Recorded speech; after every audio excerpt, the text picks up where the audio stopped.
And Top Story is always brought to you by Vodafone. There is grave concern tonight from the majority leadership in Parliament that Katie Hammond, the Trade Minister designate, may be disqualified from holding office. Both the majority leader, Osechi Mensah, and his deputy, Alex Afenyo-Markin, have today sounded the alarm and have attempted to get the Appointments Committee to resolve what they believe to be a key constitutional matter once and for all.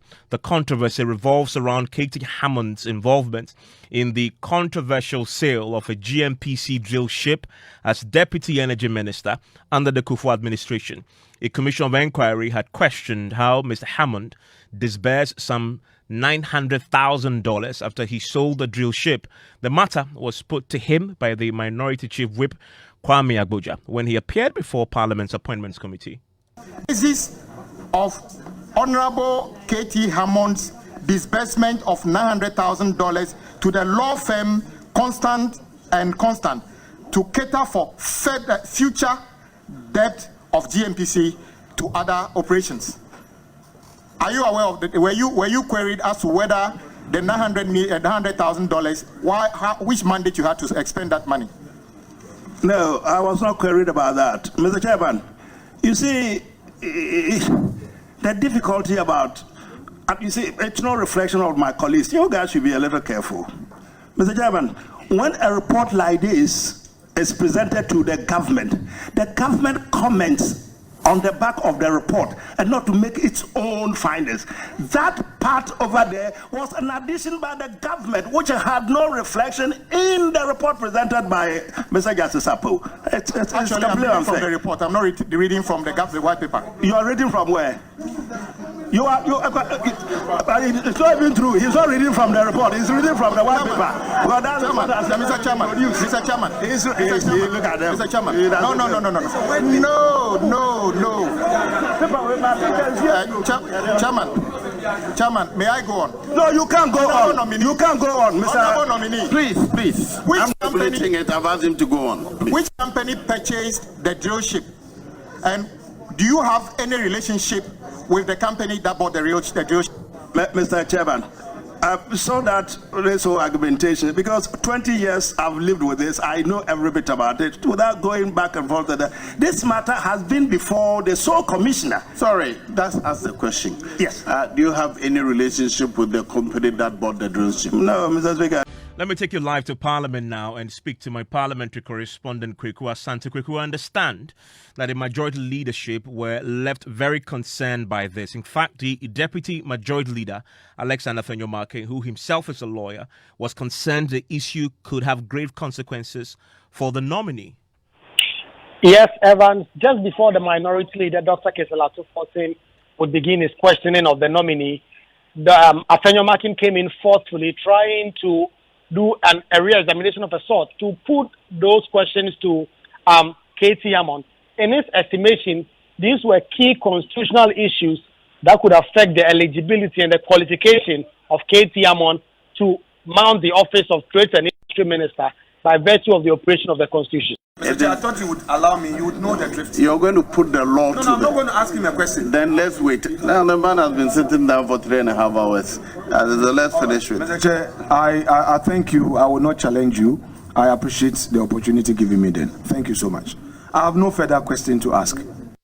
So the chairman of the committee, from what we just listened there, stopped the deputy majority leader from addressing the issue. But I understand the majority leader himself came back forcefully on the issue, determined to get some closure. Indeed, Evans, it appeared the majority leadership wanted to clear up that matter. Osechi Mensah, who is the majority leader, came to the committee today. He did not speak throughout. But when the minority leader had done a series of questions, he came in with an intervention and said that he wanted to go back to that issue that Alexander Afenyo-Markin had tried to raise but was stopped by the chairman of the committee from asking. He read certain provisions of the Constitution and said that if these matters are not cleared up, he was afraid that Katie Hammond may be disqualified from holding public office. Mr. Chairman, I think it's just for the avoidance of doubt question that I'm asking. Now, I think a very fundamental issue has been raised in respect of the qualification or otherwise of nominee. And Article 94(2)(d) has indeed been cited. Also been brought into the picture is Article 280, the import of it.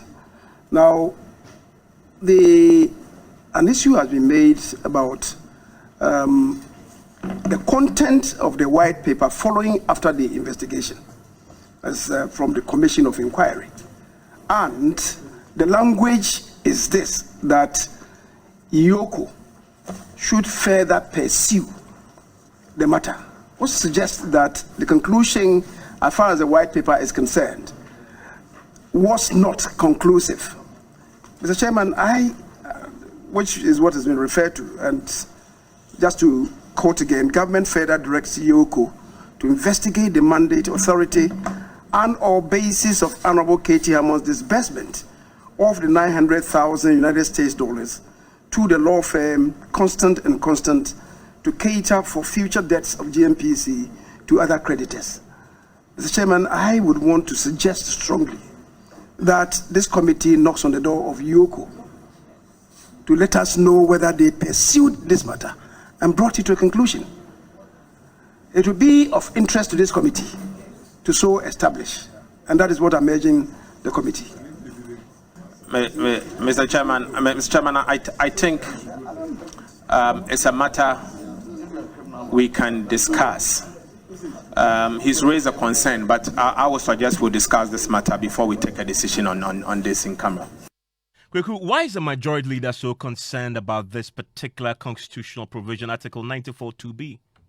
Indeed, what the ex-constitution says, and let me quote, it says that a person shall not be qualified to be a member of parliament if he has been found by the report of a commission or a committee of inquiry to be incompetent to hold public office, or is a person in respect of whom a commission or committee of inquiry has found that while being a public officer, he acquired assets unlawfully or defrauded the state or misused or abused his office or willfully acted in a manner prejudicial to the interests of the state. And the findings have not been set aside on appeal or judicial review. The majority leader and his deputy were all concerned that if this $900,000 that were paid to some lawyers were not cleared up, it could affect the qualification of K.T. Hammond for being a minister, and they wanted that cleared up. And so that explains why they wanted to get IOCO to bring closure to the issue. Did the committee take a decision on its request? They did not do so immediately. Indeed, as you heard there from the minority leader, he wanted the discussion to be taken in camera. And so our understanding is that when the committee concludes hearings for today, they will sit on that specific matter and decide whether or not they are going to go to IOCO to give them further information or how they are going to approach this matter. Kweku, thank you very much. I want to bring in a member of that appointments committee who raised the issue, has also written extensively about it. The MP for Tamale North, Hassan Suhuyini, joins us on the telephone line right now. Mr. Suhuyini, thank you for your time here on Top Story. My pleasure.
And those facts concluded that the state was shortchanged. But that is not entirely accurate, because that's why the white paper, because of the lack of a conclusive determination of guilt or otherwise, I believe, is the reason why the white paper then recommends that EOCO takes over the matter and, quote, investigates the mandate, authority, and on basis of Honorable Katie Hammond's disbursement of the $900,000. If the government then were as convinced as you're putting it, they would have gone ahead and possibly acted on that report. Evans, why don't we avert our mind to the constitutional provision in 94(2)(d)? The provision is clear that any finding in a committee or commission report that points to abuse, that points to misuse, that points to prejudicial engagement against the state, until those are set aside, one is not qualified to occupy a ministerial office. Clear? Now, is it true that this report found misuse, abuse, and conduct or acts that are prejudicial to the interest of the state or not? But those are your words. But those are your words. You are interpreting the facts. Are you suggesting, therefore, to your listeners, Ivan, that if an amount of, say, 900,000 Ghana dollars could not be accounted for in this transaction, it does not amount to a prejudicial, act against the state? Let me quote you. Because the 900,000 cedis, I'm not sure the committee report said could not be accounted for. What he said was that, quote, the 900,000 cedis paid into an $900,000. Pardon me, was paid into an escrow account, I'm quoting, in London, supposed to cater for the future debts of GNPC to other creditors. So that was very purpose for which that $900,000 was disbursed. No. I'm quoting. I have the report before me. I'm just quoting this verbatim from that document. That's not the only relevant portion as far as the $900,000 is concerned. I just stepped out of the vetting committee and did not pick the report. But it is clear that it is because it is unaccounted for, that is why EOCO is directed to look into it. No, but pay attention to the direction of the Mills government then. It wasn't about to account for the money. It was about mandate, authority, and basis. Not about so it was clear that they knew what the money was for. It's about whether he had the mandate, whether he had the authority. So that is your interpretation you are putting on it. Again, let me quote. You are putting your interpretation on it. Again, if you don't mind, let me quote exactly what the report said. And this is the white paper. Quote, government further directs EOCO to investigate the mandate, authority, and or basis of Honorable Katie Hammond's disbursement of the $900,000 to the law firm Constant to cater for future debts of GNPC to other creditors. This is a direct quote.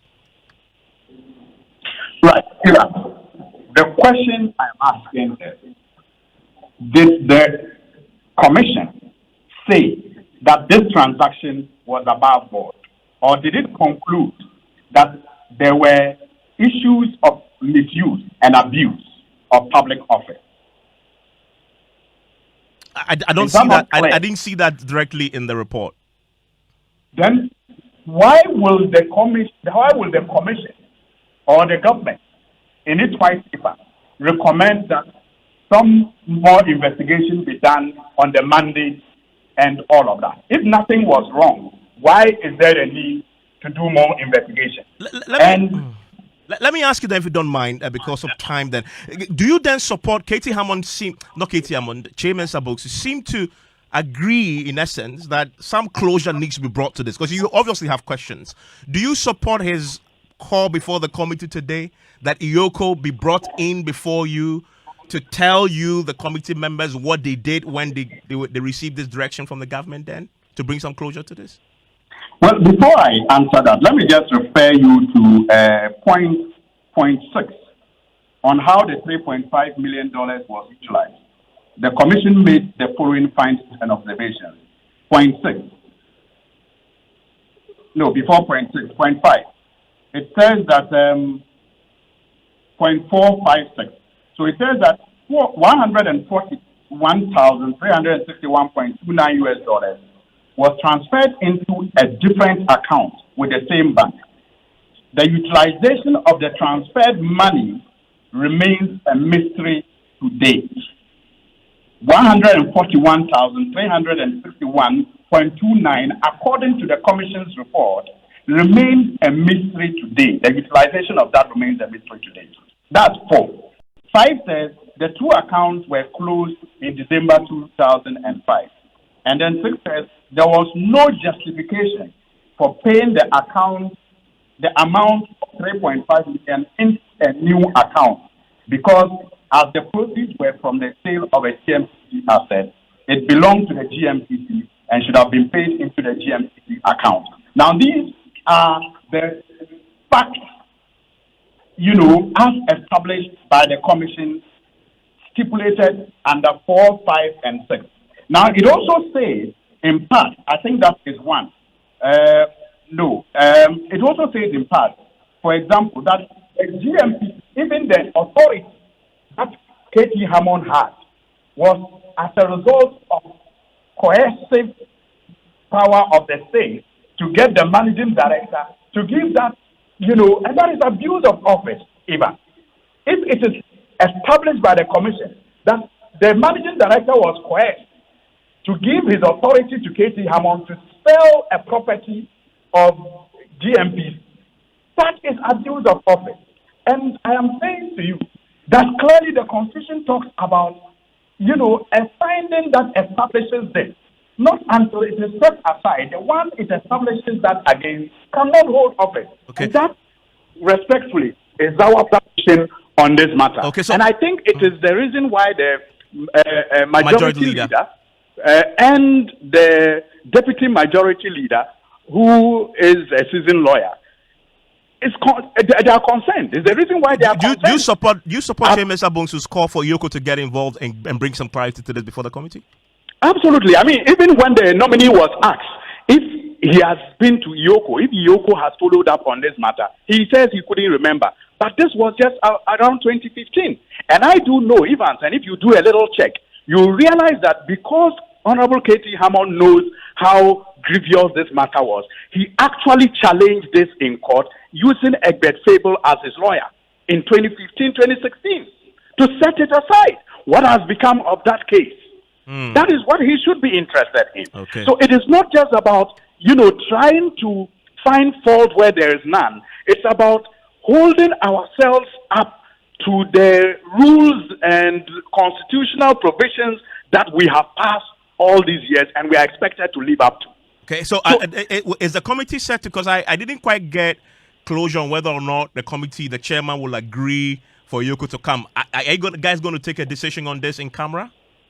I'm sure that at the decision-making point, all the issues that have to be further probed will be discussed, and the direction will be given by the committee. Okay. Hassan Suhuyini, thank you very much for your time here on Top Story. And that's MP for Tamale North, Hassan Suhuyini there. Ahead of the vetting of the minister-designate, the NDC minority addressed the press, declaring they will vote against all the nominees in fulfillment of a directive issued by party executives. Listen to Minority Leader Dr. Kaisala Tofolsi.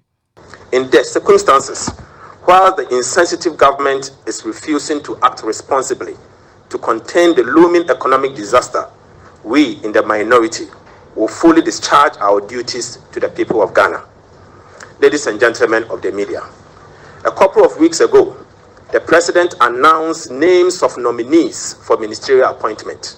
The vetting commenced